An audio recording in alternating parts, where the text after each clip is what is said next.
Hello friend, कैसे हो आप सब। उम्मीद करती हूँ आप सब ठीक होंगे, स्वस्थ होंगे, मस्त होंगे, बहुत ही खुश होंगे। स्वागत है आपका एक और नए ब्लॉग में।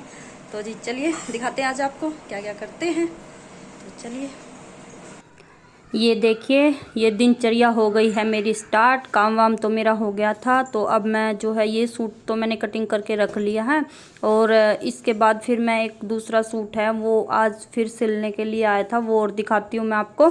तो ये देखो, ये वाला सूट है, ये भी बहुत अच्छा सूट है, बहुत प्यारा सूट है, गर्मी का सूट है ये।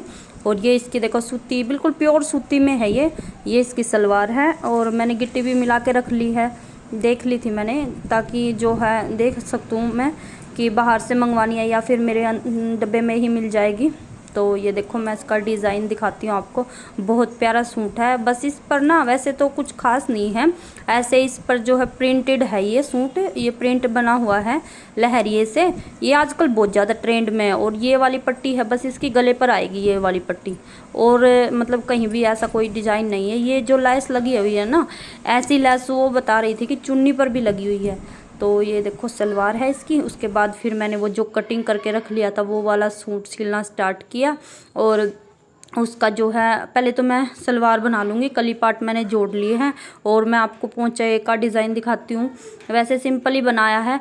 ये पोंचा डिज़ाइन वो है जिसमें हमें एक बार भी मशीन नहीं ठानी होती, तो बस सिलते जाओ आगे दूसरा। एक बार जैसे कंप्लीट हो जाता है एक पोंचा, तो उसके आगे दूसरा लगा लो।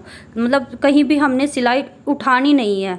जो पैर उठा के सिलाई बनानी होती है ना, तो उसमें थोड़ी परेशानी होती है, टाइम भी ज़्यादा लगता है। इसलिए हम इसको देखो एक कंटिन्यू सिलाई चलाएंगे, एक बार भी मशीन को उठाएंगे नहीं, इसको पैर को फुट को। तो ये देखो, इसको पहले सबसे पहले एक पैर की सिलाई लगानी होती है हमें। क्या होता है कई बार, क्या मतलब कोई लेडीज या कोई टेलर ऐसे करता है कि किनारे वाली सिलाई पहले लगाता है, लेकिन नहीं, पहले मैं भी ऐसे ही लगाती थी, किनारे वाली सिलाई लगाती थी। लेकिन फिर मैंने गांव में देखा, अपने घर गई थी मैं, तो एक हमारे वहाँ पर एक टेलर है बहुत बड़ा, तो उसका देखा मैंने, वो सबसे पहले ये वाली सिलाई लगाता था एक पैर की। तो मैंने पूछा, बाबा जी आप एक बात बताओ, इसको मतलब ऐसे क्यों लगाते हो आप सिलाई को। तो वो बोला कि बेटा ऐसे इससे है ना फिनिशिंग अच्छी आती है। जो किनारे वाली सिलाई होती है ना, तो वो फिर बाद में अच्छे से लग जाती है सीधी। अगर हम पहले किनारे वाली सिलाई लगाएंगे तो अच्छी फिनिशिंग नहीं आएगी। तो मैंने कहा चलो ठीक है, मैं भी ट्राई करती हूँ। तो फिर मैंने ट्राई किया, तो सच में ये तरीका कामयाब भी हुआ। तो पहले मैंने एक पैर की सिलाई लगाई, उसके बाद किनारे वाली लगाई, उसके बाद फिर देखो ये लहरिए वाली सिलाई लगाई इसके अंदर। तो हम जो है ये लहरिए वाली सिलाई कंपलसरी होती है किसी भी पोंचे में बनाने के लिए, ये सिलाई तो ज़रूरी होती है। अगर हम ये सिलाई ना लगाए ना, तो पोंचा लगता ही नहीं है कि ये अच्छे से पोंचा बना हुआ है। ऐसा लगता है कुछ खाली खाली है, कुछ रह गया है। तो हमें ये सिलाई बहुत ज़रूरी होती है। उसके बाद फिर ये वाली इधर वाली सिलाई लगा लेती हूँ मैं। तो कई बार तो क्या होता है कि कोई पीछे से भी लगा सकता है, अगर आपको मतलब एक्सपीरियंस नहीं है, आप अगर बिगनर हो तो पीछे से भी देख करके लगा सकते हो किनारे किनारे पर। लेकिन मेरे को ऐसे महसूस करके ही मैं इसको लगा देती हूँ। वैसे भी फील भी हो जाता है कि कहाँ से कहाँ तक बुकरम है, तो इसी वजह से मतलब सीधी सिलाई आ ही जाती है मेरे को, क्योंकि एक्सपीरियंस भी ज़्यादा हो गया ना। तो उसके बाद देखो ये मैंने दोनों लहरिए बना लिए हैं दोनों साइड में। और इसके बाद जो है बीच में डिजाइन करेंगे। कहीं भी मैंने मशीन की सिलाई नहीं उठाई है, और ऐसे ही कंटिन्यू चलाते चलाते बना लिया। और बहुत जल्दी ये बन के भी तैयार हो जाते हैं। वैसे पोंचा डिजाइन करने में बहुत ज़्यादा टाइम लगता है, लेकिन इस जो अगर ऐसे मतलब बिना उठाए हम कोई भी मतलब स्टिच करते हैं ना कोई भी पोंचा, तो वो अच्छे से और जल्दी बन जाता है। तो ये देखो, अब इसके बीच में बड़ा लहरिया बना लेंगे हम। तो ये बड़ा लहरिया भी देखो, आपको अगर सिलाई आती है अच्छे से तो आप सिंपली बना सकते हो। अगर आपको नहीं आती तो चौक से निशान करके भी आप बना सकते हो। अब हमें इसकी अपोजिट साइड लहरिया बनाना है, तो इसका अपोजिट साइड बना के फिर उसको जो है बाद में जो दो लहरिए बन गए, अब ये देखो दो बन गए हैं। और अब जो जहाँ पर साइड में भी जॉइंट है ना इसका, तो उस पर हमें लहरिया बनाना है। तो वो सब बना के हम जो है इसको जल्दी से तैयार कर लेते हैं। ये बस 5 मिनट में पोंचे बन के तैयार हो जाते हैं, कुछ खास ज़्यादा टाइम नहीं लगता है। तो और बहुत अच्छे भी लगते हैं। और सबसे बड़ी बात कि सभी मतलब कस्टमर की ये डिमांड होती है कि मेरे पोंचे भरे भरे होने चाहिए, मतलब खाली नहीं दिखने चाहिए।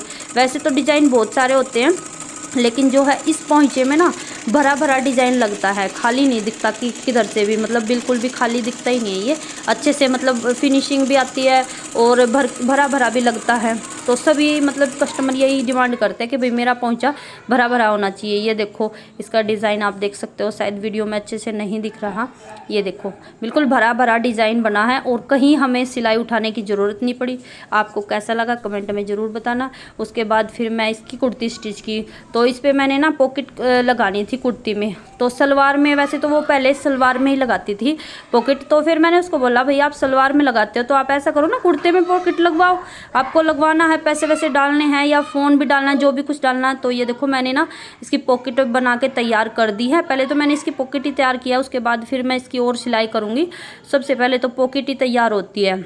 अगर आपको पॉकेट लगानी है ना कुर्ते में तो सबसे पहले पॉकेट ही तैयार होती है। तो उसके बाद देखो गला बना के मतलब, और फिर मैं इसका जो है बैन पट्टी लगाऊंगी उसके बाद। तो दिखाती हूँ मैं आपको, ये देखो इसकी फाइनल लुक कितनी प्यारी लुक आई है। और ये इस पर मैंने बैन पट्टी लगाई है और ये मेरी पॉकेट हो गई है तैयार और कुर्ती पूरी कंप्लीट स्टिच हो गई है। तो आपको कैसी लगी कुर्ती कमेंट करके ज़रूर बताना। अगर आपको कुर्ते में पॉकेट लगवानी है तो आप लगवा सकते हो, कमेंट में ज़रूर बताना। किसी की भी डिमांड हो तो लगवा सकते हो, ईजिली लग जाती है और बहुत अच्छी भी लगती है। ये जो है इस पॉकेट पर आप लेस भी लगा सकते हो, बहुत प्यारी लगती है। लेस भी काफ़ी लगाते हैं, मतलब बहुत सब लेडीज़ लगवाती हैं, लेकिन किसी को नहीं पसंद है तो आप नहीं भी लगवा सकते हो। ऐसे भी ये बहुत अच्छी लगती है और फिनिशिंग भी आती है, अच्छी भी लगती है और जो है मतलब इसमें दिक्कत भी नहीं आती है। तो ये मेरा सिलाई का हो गया था ख़त्म। उसके बाद फिर मैं चली गई थी किचन में, और किचन में आज मुझे बनाने थे करेले की सब्ज़ी। तो देखो करेले, भरवा करेले जो है मुझे बनाने थे, उसमें बहुत ज़्यादा टाइम लगता है सच में। पहले मैंने इस चटनी को तैयार किया, छील के ये जो करेले हैं उनको छीला, मतलब धोया, बहुत सारा काम किया।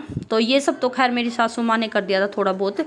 उसके बाद जो है चटनी में मसाला डालना और ये चटनी बनानी रह गई थी, ये सब फिर जो है मैंने किया। और सासू माँ ने इसके जो करेले हैं वो अच्छे से धो के छील के रख दिए थे, मतलब बस। और ये प्याज वगैरह भी छील दिए थे। तो छीला छाली का काम तो सासू माँ ने कर दिया था। उसके बाद बचा था और फ्राई करने का और धागे वगैरह बांधने का, चटनी भरने का, ये सब फिर मैंने किया। तो आप देख सकते हो मैं पहले चटनी बनाती हूँ, उसके बाद उनको भर के करेले में और धागे ज़रूर डालती हूँ। धागे डालने से ना हमारी चटनी इसके अंदर फिक्स रहती है, ऐसे तो निकल जाती है बाहर और वो हमें अच्छी नहीं लगती। कटवा करके भी बना सकते हो करेले, लेकिन हमारे घर में ये करेले सबको बहुत ज़्यादा पसंद है और ख़ास तौर पे मेरी बड़ी ननंद को और मेरी बड़ी सिस्टर को बहुत ज़्यादा पसंद है मेरे हाथ के करेले। अगर आपको खाने हैं तो कमेंट करके ज़रूर बताना, मैं आपको ज़रूर खिलाऊँगी। और आपको पसंद आए वीडियो तो लाइक करना, शेयर करना और कमेंट करना तो बिल्कुल मत भूलना। तो ये देखिए करेले जो है मैं फटाफट से इनको बांध करके तैयार कर लेती हूँ और फिर मैं इनको फ्राई करूँगी। ये देखो मेरी एक्स्ट्रा चटनी मैं ज़रूर बनाती हूँ, क्योंकि ना हमें जो करेले से भी ज़्यादा ना मुझे चटनी बहुत अच्छी लगती है इसकी, तो इसलिए मैं करेले से भी ज़्यादा मतलब इसकी चटनी ज़रूर बनाती हूँ। वैसे तो मेरे करेले भर के हो गए थे कंप्लीट। ये देखो मेरी चटनी बच गई है, इसको मैं फिर बाद में फ्राई करूँगी। पहले करेले फ्राई कर लेती हूँ, उसके बाद फिर जो है मैं चटनी को बाद में फ्राई कर लूँगी उसी ऑयल में। ये देखो कढ़ाई में मैंने तेल चढ़ा दिया है और ये देखिए इनको एक एक करके इनको इसमें डाल देती हूँ और धीमी धीमी आंच पर ही इनको पकाना है। अगर हम ज़्यादा तेज़ आंच पर पकाएंगे तो ये क्या होएगा, कच्चे रह जाएंगे और वैसे तो काले हो जाएंगे बिल्कुल जल के और फिर कच्चे रह जाएंगे। लेकिन वो कच्चे करेले बनते हैं ना, टेस्ट भी नहीं आता, कड़वे रह जाते हैं और कच्चे तो कच्चे ही होते हैं। देखो टेस्ट तो किसी चीज़ में नहीं आता। तो ये करेले तो मैंने इसमें डाल दिया, ये चटनी रखी है, इसको मैं बाद में डालूँगी जब करेले फ्राई हो जाएंगे, क्योंकि अभी अगर हम इस चटनी को टाल देंगे ना तो फिर ये जो है चटनी बिल्कुल काली हो जाएगी जल के। ये देखो मैंने धीमी आंच कर दिया, अब मैं इसको तो छोड़ दूँगी और फिर मैंने और काम किया, फिर इसको बीच बीच में चलाती रही। ये देखिए अच्छे से मेरे करेले जो है पक के तैयार होने वाले हैं, अभी हुए नहीं है। एक साइड से जो है पक गए हैं और एक साइड से अभी रह रहे हैं थोड़े से कच्चे। तो मैं इनको पका के फिर जो है मैंने आटा वगैरह लगा लिया था, फिर मेरी रोटियां हो गई थी कंप्लीट। तो देखिए मैं आपको दिखाती हूँ अपने करेले। फाइनली मेरे करेले बन के हो गए थे रेडी। तो आप भी आ जाइए फ्रेंड्स, खा लीजिए आपको जिसको करेले की सब्ज़ी खानी हो और किसी को पसंद हो। अगर आपको पसंद भी नहीं है ना तो मेरे हाथ के करेले खाओगे ना, आप सच में बोलोगे कि सच्ची में मेरे को भी पसंद हो ही गए हैं। हमारे घर में तो सबको पसंद है। तो आ जाइए फ्रेंड, मिलते हैं नेक्स्ट वीडियो में, तब तक के लिए बाय।